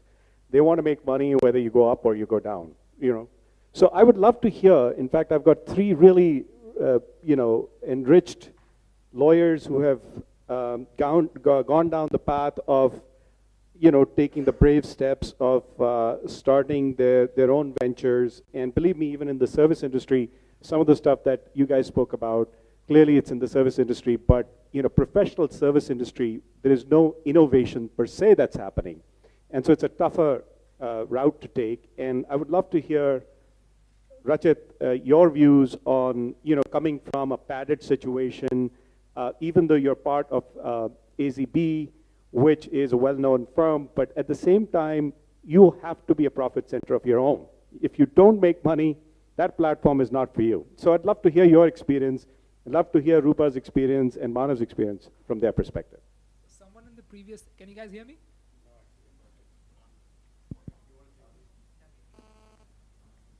Can you hear me now? Okay, cool. So, like somebody said in the previous session, cash is king. I think there is no other way to identify how the world goes around you. But while I was thinking about how to prepare for this Start-Up Confluence, my thoughts are with my friend with whom I haven't spoken in many years. And straight out of college, he was a tech geek and I was practicing intellectual property. At that point of time, traffic and finding parking in Dubai was a big problem. It still is, but maybe folks in Bangalore and Delhi can relate to it better. Because if you are in GK or you want to travel to the airport and catch a flight on time, then traffic and parking is going to be an issue. So he said to me around 2004, एक idea है. अच्छा जी, क्या idea है आपका? That I want to build an app so that people can find a parking spot. My immediate reaction to him was, बकवास मत कर, butter chicken खा, right? Don't eat my head right now. सुबह से बहुत दिमाग का दही हो चुका है. At that point of time, I did not realize the power in his idea. Neither did he.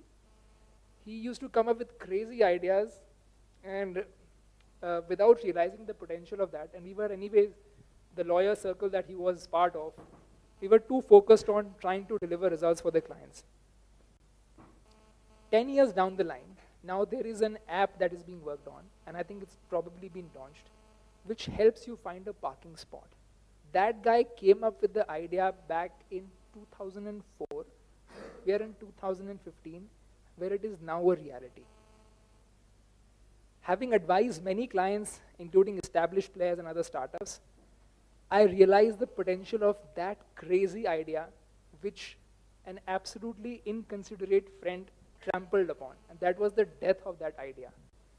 So if you don't have friends like myself, and probably somebody were to encourage you to follow your heart, your dreams, to jump off the cliff, it is not very different from doing a bungee, then you may actually find the power to take your idea to the next level. Because with any startup, and it is not true for any firm, even if we are an established player today, we were a startup at one point of time, which is true for anyone. So there is a little bit of startup in each one of us. And I will take the cue from you, Sameer, when you said, "Dar sabko lagta hai and dar ke aage jeet hai." मैं add कर रहा हूँ, so I'm adding on that. So डर सबको लगता है. So normally you will start with something like यार एक idea आया, because this is absolutely true for any startup, no matter where you are. And then suddenly you will be thinking about idea तो आ गया, what should I do? So what is going to be the normal cycle? Then you will start thinking about an idea that is feasible. And then somebody will say, वाह क्या idea है sir ji, following on the idea lines. And then you will start something like, when you go into the implementation phase, आज कुछ तूफानी करते हैं. But with over a period of time, when you get the wisdom of what you've gotten yourself into, because not everyone out of college will realize what they are stepping into. It's a cruel world out there. Laws, regulations, FEMA, companies, labor law. There is a whole lot of things that we lawyers, we feed on that. But it is actually over a period of time that you realize that what you've gotten yourself into. And then you will be reminded of the Yuvraj Singh ad, कि जब तक बल्ला चल रहा है तब तक ठाट है. So essentially you need to find yourself a way to constantly evolve, constantly engage, so that you keep in touch with whatever is happening and build yourself in a way such that you're always able to find a market. Right? So we need to make sure that first of all, there is no formal training to become an entrepreneur. What doesn't kill you will make you stronger, and you will need to be brave or maybe foolhardy to an extent to take that plunge. There is no other way to start a business. Initially, doing big businesses was, I think, reserved for the elite, but of late there is now a trend of doing business with someone else's money. It's all great, but then you need to find an eventual answer to turning the corner. It can't always be a cash burn. There were many folks in the previous session who talked about sustainability of businesses, frothy valuations, and then somebody defending that no, every dollar is well spent and all those things. But eventually, no matter who you find support with, anyone who's giving you financial support will want a final answer. And I think that is the biggest issue that we are facing in the startup industry today. It is sustainability. I think all of us need to work towards that, whether it's the legal profession, somebody advising from the Big Four. I mean, anyway, Big Four, sometimes they're expensive. And because you're part of audience, I'll be mild with that. But we need to advise responsibly, collectively. We are in it together for the opportunity that it brings to all of us. Yeah. So, what's interesting is all of us are talking about fear and ups and downs and many issues, and a natural consequence of fear is that you run away. So what's very important to understand is that there's got to be something more than just the experience aspect. We have so far talked about experience. Experience is something that you deal with as you go along in the journey. But there's something that keeps you at it, right? Which is what evolves you. So Manav, given where you are, given that you are an entrepreneur in a lot of ways, it happens to be in the business of law. What do you think, because you're going to succeed, you're going to fail, you're going to succeed, you're going to fail, with not knowing where you're going to land. So what drives you towards this? Why do you keep doing this? You can always go back to the big fours, as you say, or to the big law firms, or you could take a corporate job. You're well educated and well equipped to do anything you want to do. Two things, I think, Rashi, and that's a very interesting question. I think anyone who's, for want of a better word, taken the plunge can't go back to a big thing. I don't think I can. I'm not saying there's anything wrong. Some of the best training I've ever got is being whipped into shape by people who are today eminent senior counsel, taking long-form dictation at 1 o'clock in the night because the plaint has to be filed the next morning, and that's what you need to go through. But I think the most important thing, what a lot of people don't realize when we advise and when we counsel and when we work with a lot of both entrepreneurs and investors, is that the whole regime has turned known established paradigms on its head. So things that were unheard of, are today par for the course. You will be with a husband and wife team who are starting up a venture, and one of the first questions that an investor or that an investor or an advisor will ask is, You know, what happens if you're no longer husband and wife tomorrow? What happens to the company? And this is unheard of. People in India do not speak about other people's marriages. But things like this happen today. And I think one of the important things for people to understand if you're venturing into this realm is be prepared to answer anything that is thrown at you. And you cannot say, you know, how dare you ask me a personal question? If somebody is backing a person, money and person, you know, what is person and what is money, that fine line ceases to, although it was fine in the first place, it was blurred, ceases to exist completely. But I think taking off from where the earlier panelists spoke of the journey, what we've found, and you know, when working with a lot of people, is that yes, it's nice to be part of the journey, but that journey needs a start point. So when somebody is starting, be absolutely sure that you're starting right. This doesn't apply so much for somebody who's coming out of college, but somebody who's exiting an earlier venture or an earlier employment and starting something else. Have you ensured, have you spoken to people, have you got enough advice that, yes, I'm starting something today, but I have a clean break from where I was in the past? You know, and this is a little technical, but do I have non-competes? Do I have IP enforcement? Do I have confidentiality? Do I have non-solicit? Because if you do not respect things that you signed on to, the presumption is that you're not going to respect it going forward with somebody you sign on to again. So, you know, so while you keep hearing lawyers saying, oh, is non-compete enforceable, is post-termination non-compete enforceable, that's not the point. The point is people are trusting money and trusting relationships with you as a person, and if you cannot adhere to what you've signed off on with somebody else, you know, it's very natural to assume that you may do that again.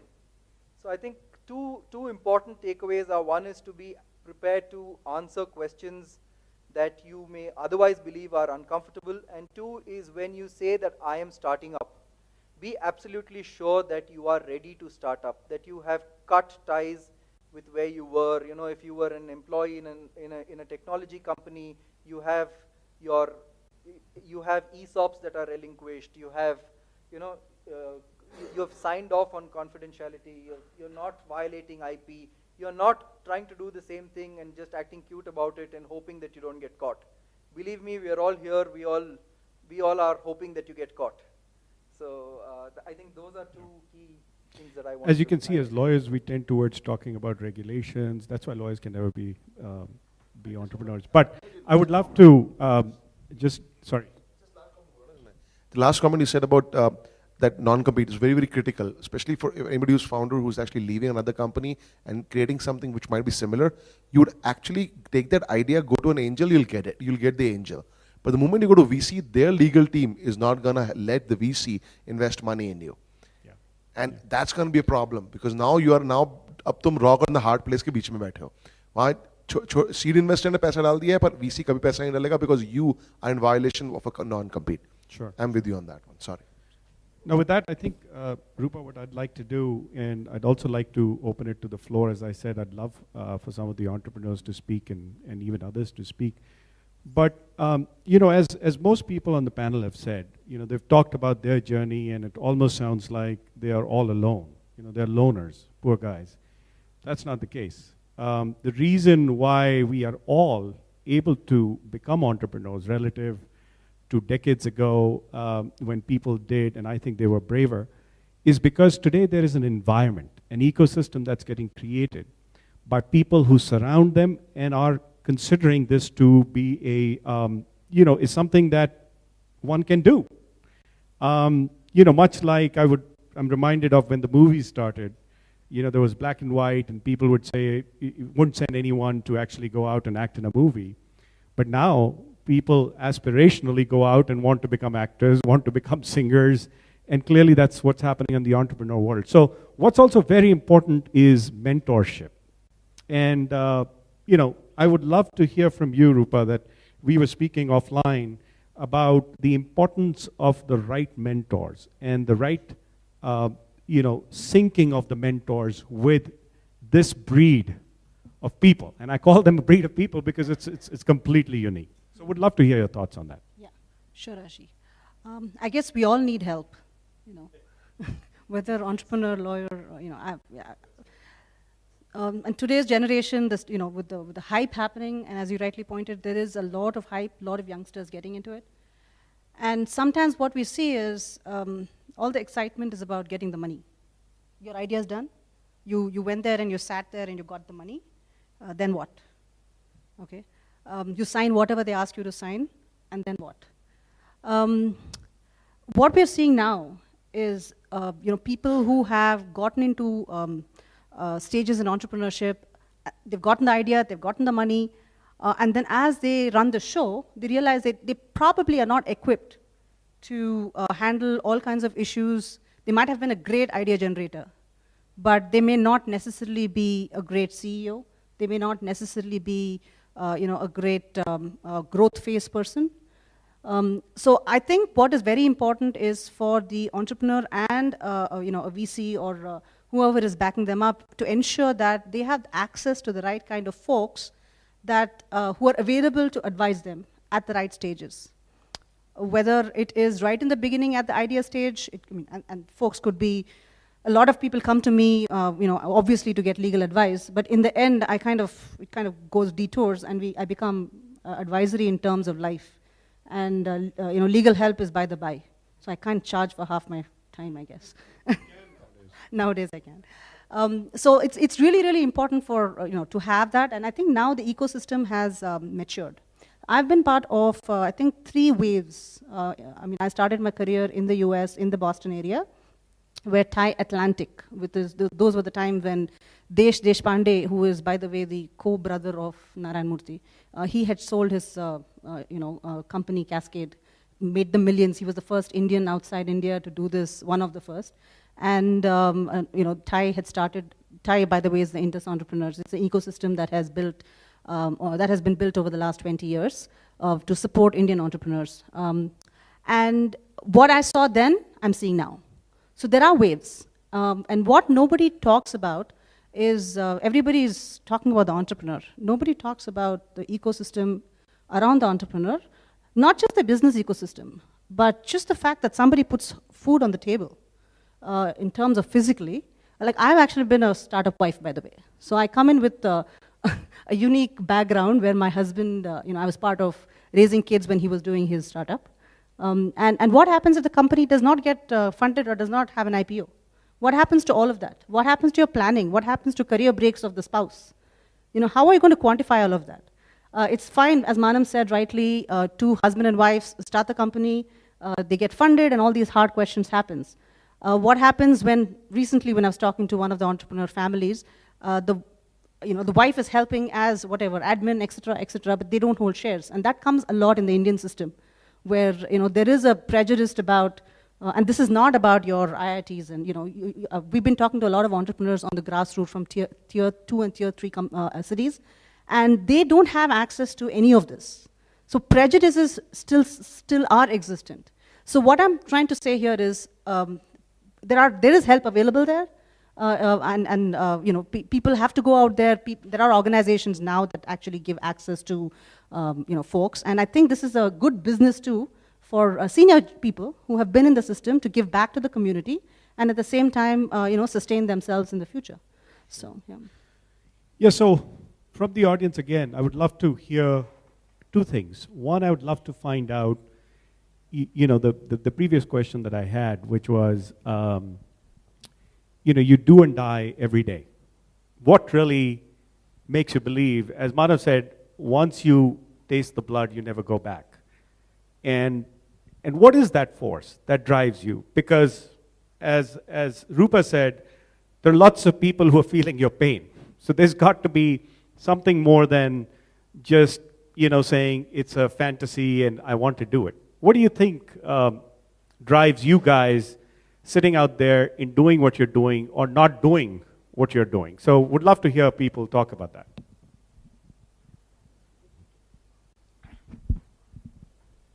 Yeah, hi, I'm Anupam Mishra, promoter of a company called Auto Tiger. And I started my journey around 6 months back.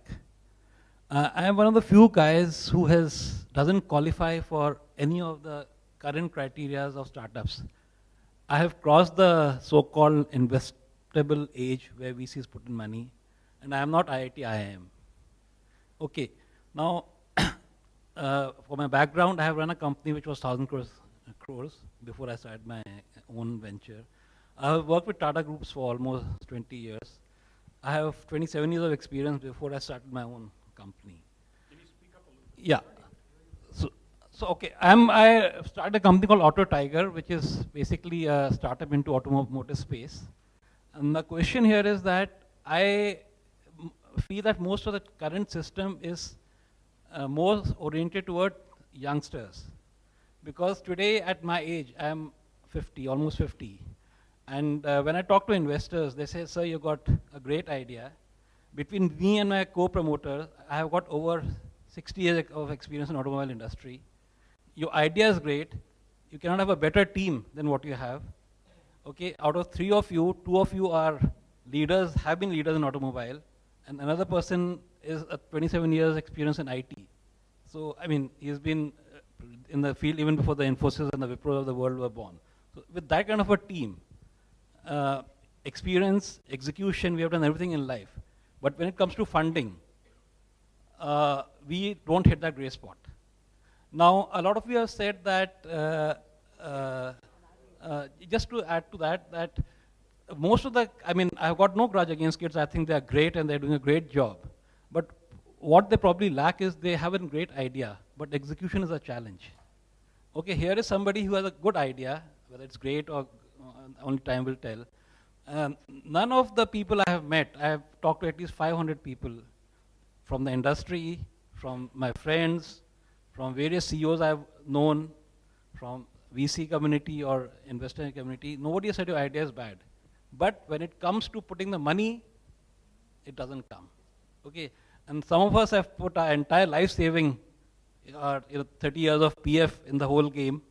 And fine, I mean, not that we are still excited, we are still working on it, not given up, and I'm very hopeful that we'll make success of it. But what I'm saying is that the entire ecosystem which is coming up now is oriented more towards the idea than execution. Whereas going ahead, ideas are required to solve a problem, but execution is challenge to sustain that idea. And the people who have the experience of execution along with ideas are not getting the due. So what are your comments? I mean, how do you look at that? I think that's changing though. So that is where your mentorship comes through. And I think the VCs, whatever I've heard, they are investing in the team. So if your team only has a 25-year-old, and I strongly believe, especially seeing the kind of issues that I'm seeing right now, that they don't have what it takes. A lot of them really need help, whether in terms of mentorship, they need help.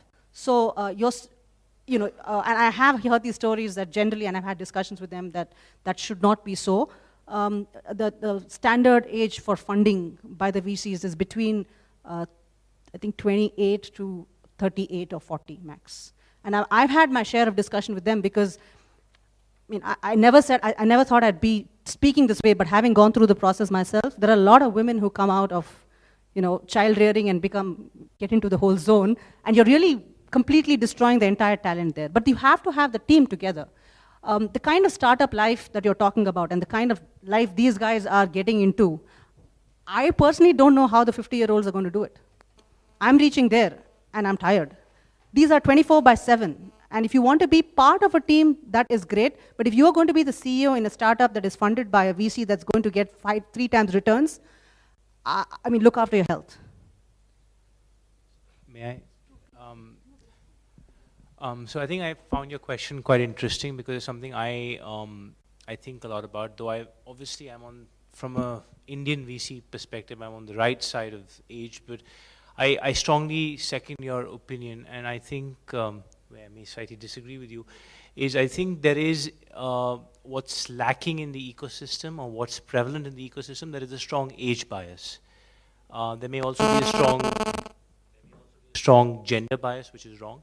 But talking about the age bias, I think I completely agree with you. I think, and this is, I don't know if this is a universal story, but it's definitely an Indian story. In fact, maybe a couple of months ago or a few months, 6 months ago in the ET, there was a cover story on all of these celebrated VCs very proudly talking about, oh, we fund 30-year-olds, oh, we fund youngsters. And I found that almost ridiculous. In fact, In jest, I wrote, in hindsight, stinkers to some of them. I got replies back. I said, how can you just cut out a certain age group because you don't think they're worthy of starting up? And actually, there are statistics, by the way. Some of the most valuable companies that have been built. No, you go ahead. I'm just. Some of the most valuable, most valuable companies that have been built, not so much in India, but outside, have been built by not quote unquote youngsters. And the examples go from Gap to Zynga, which was started by somebody in his late 30s, Gap by somebody in his probably 50s. Leela Hotels in India, for example, was started by a man probably in his 50s, if I remember correctly. So I think it's easy to say the college dropout with a hoodie is the answer to everything. And that sometimes is the answer, but that's not always the case. And we have to fight that bias, in my opinion. Yeah, Manav, you had a comment.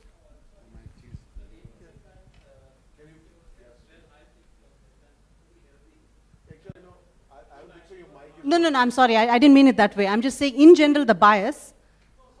Yeah, let me take that back. So basically, the way from where I'm coming from, 2 or 3 years back, I've run a company which is bigger than any of these startups, and done it on my own. Okay, fine. There was a corporate name behind that. Probably that helped. Okay. I didn't have to go chasing funds, etc. But here, and again, this is not my case. I'm saying there are a lot of other people who are trying to do it. And I'm sure if a lot of us will be successful, and age is not the only criteria, because once you get into it after having worked all your life and been successful at that, I don't think it's difficult to run a startup. No, So I mean, so these things don't bother me, but I'm just saying that the experience of people who have worked their life and probably have executed well. See, ultimately, what is an idea? Ultimately, you see so many of these big startups who have got funded are faltering in the execution. Okay, you keep reading these news items every day that so-and-so has closed, scaled down in 10 cities, or all kind of things are happening. So why is it that people who have the experience and the idea, they are not being supported by the ecosystem? Finance is just one part of it. There are a lot of other things, okay? And in the sense that when it comes to getting finance, we can arrange for finance. There are enough sources for us to arrange for funding without going through a formal channel also. But I'm saying that the orientation towards one set of people, ignoring the other side of it, because you come in as a mentor. I mean, today I'm mentoring a lot of people. Okay, there are a lot of young kids or within the family or people who have worked under me. I'm mentoring them. But I'm struggling in my own operations, whereas I have the strength. I actually agree with you, and I must take that back, because the reason I'm saying this is because I feel the prejudice myself. So, and I think the reason is because this is a very new industry. There's a lot of fear, and there's a lot of pressure of returns. So as the industry matures, hopefully that will change. Yeah, Manav, you looks like. I just have one point. I think I don't know if I'm audible enough. I think there are two things. Yes, we are not investors, but we work a lot with early stage investors, and one of the first things that we do is we sit down with them and understand why they are doing the deal that they are doing. And it is, I wouldn't say it's a rule that the system is biased towards younger entrepreneurs or younger things. We've seen, very senior industry veterans come and start industries, legendary people in the system. I think it's more of from what we've seen, it's what is the venture trying to do. So if somebody has 30 years of experience in a particular field, but he's thereafter trying to start something completely unrelated to what he's doing, we haven't seen some of our clients who are early stage investors be too receptive about that. But if it is something that they are trying to build on their experience and modify that into some other thing, I think that works. Also, to be honest, I think there's a little bit of an expectation mismatch when there are very, very senior people in large companies. They are used to having service providers, vendors, suppliers at their beck and call on terms that they dictate. It is very, very different when you step out and then you are looking for people to come and work with you on, understand what you're doing and then work with you and partner with you more than, just provide, here's fees for 1 hour of services rendered. So I think I actually want to make a comment that I think what you're witnessing is probably India. Actually, it's completely the opposite on the Silicon Valley. I actually have been an entrepreneur along with my brother who sold a venture for about $500 million. I can tell you the credibility you bring as a proven entrepreneur, if the venture capital are not looking at that aspect and are focusing on age, they're definitely not going to make money. So I'm completely with not losing the eye on the ball. The idea, and then the second point you made was with respect to just idea. I think ideas are a dime a dozen. Everyone has an idea. I can tell you I think of an idea almost every day. But I truly don't think any of those ideas have any weight. And this gets back to the issue of, I want to bring it back to the mentorship aspect. What I was saying before, and I would love to hear other people here. See, when an entrepreneur starts, I wouldn't even call it an entrepreneur. I think everyone thinks when they dream of an idea in their living room or talking to a friend over, or getting drunk and talking to a friend, either ways, they think there's an idea. But the people who really make a difference are people who you trust, who you can bounce it off. And I think what is very important for anyone to actually even think about jumping into an idea is to have that one trusted or a mentor who can actually give it back to you on your face, which I think Rachit in some ways did that. I would love to hear that view. But I would love to hear from you, because I will tell you that one of the business ideas that I had actually done, it failed because my partner didn't believe. He was excited, but he didn't really believe in the idea itself, and very quickly jumped off the bandwagon and moved on to something which was more corporate. So would love to hear from you guys as to what is the importance of a mentor in your life. Well, I was just going to say 2 points to that gentleman. I didn't catch your name, I'm sorry. Anupam, 2 things. First, I am not an IIT, and I think I'm 38, and I'm a single founder. So everything which was on the other side of you on that side, I'm on this side. So I got VC funded, 2 VCs came on board. And when I came on board, I saw a lot of entrepreneurs, 50 plus, even a 62-year-old entrepreneur who I met in that VC's office and in a session who they funded. So I don't think that's true. However, it's a game. Ludo खेलिए कभी? ठीक है, तो ludo में rules होते हैं, वैसे यहाँ रूल्स हैं. So it's all about figuring out what those rules are and see how can you win the game with those rules. And I don't think the rule of age and IIT and all of that is a hard rule. It's a soft rule. Okay, so it will happen. I know it. I've seen it happen. I don't agree that bias is out there. Yes, that's happening, but I think it's going to happen to you, Anupam. Trust me, promise. Please.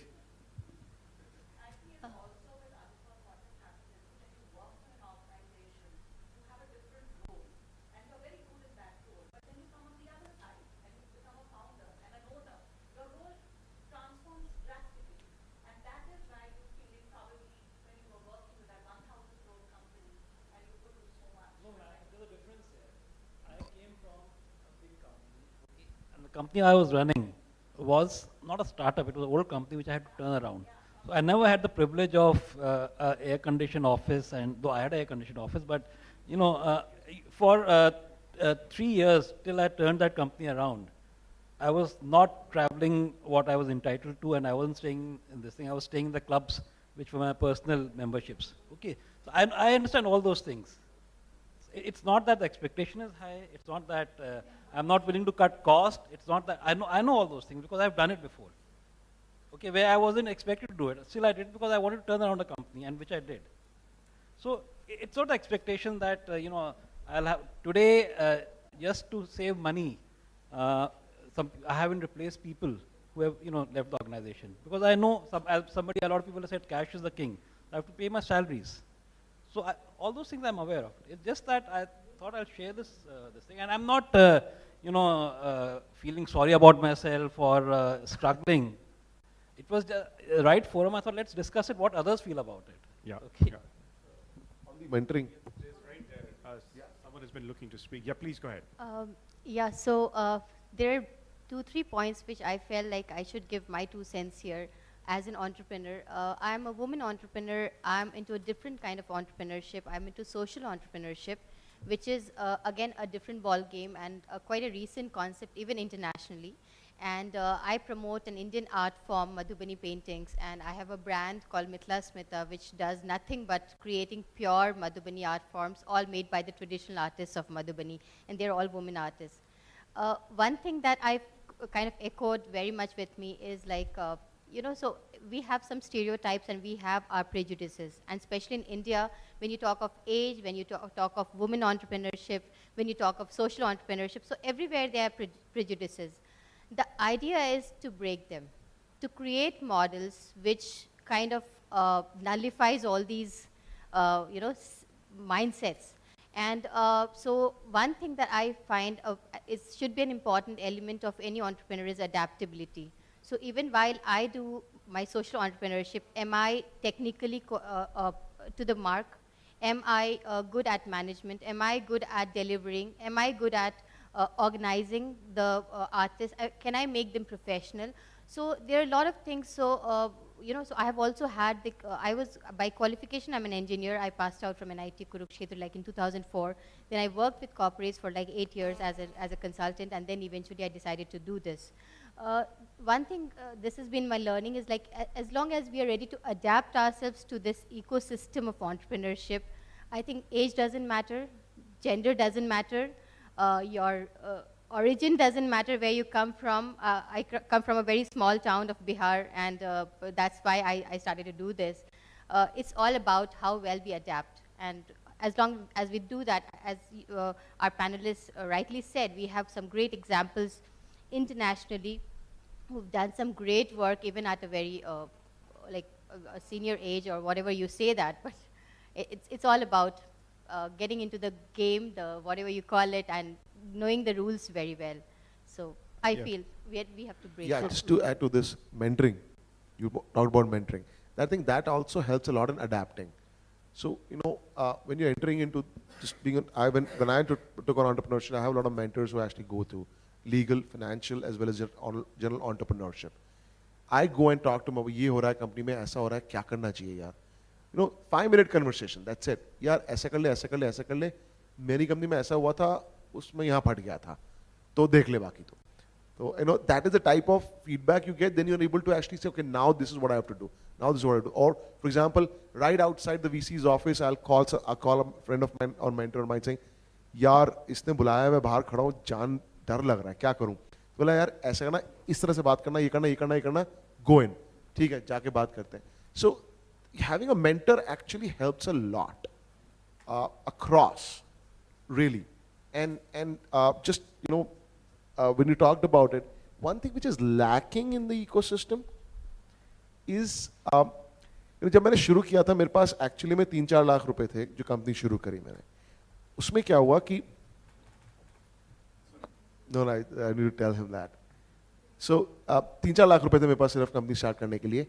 अब मैं कुछ ऐसा product बना रहा था which could have been borderline illegal, which I did not know.